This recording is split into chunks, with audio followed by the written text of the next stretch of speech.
Welcome. If you've ever wanted to customize your Roblox experience and make your interface truly your own, today's guide is just for you. In this video, I'll show you step by step how to change the background transparency on the Roblox app for PC using the brand new update. This simple tweak can make your gameplay feel fresher and help you focus on what matters most, your games and creations. Let's get started. First, make sure your Roblox app is updated to the latest version. Updates often bring new features and better customization options, so it's always a good idea to stay current. Once you've opened the Roblox app on your PC, look towards the bottom or side of your screen for the More icon. This icon usually looks like 3 dots or lines stacked together. Go ahead and click on it. This will open up a menu with several options to help you personalize your Roblox experience. Next, from the menu, select Settings. This is where you'll find all the controls to adjust how Roblox looks and feels on your device.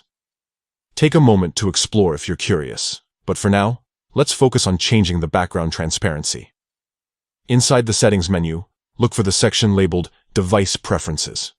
This area is dedicated to settings that affect how Roblox interacts with your computer's hardware and display. Click on Device Preferences to continue.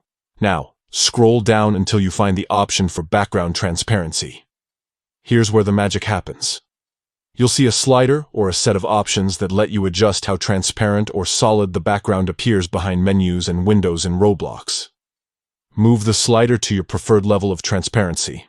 You'll notice the background changing in real time, so you can find the look that's just right for you.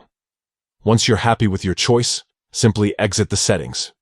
Your new background transparency will be saved automatically, and you can jump right back into your favorite games with a fresh new look. That's it. You've just personalized your Roblox app with the latest update. If you found this guide helpful, don't forget to like and subscribe for more tips and tricks.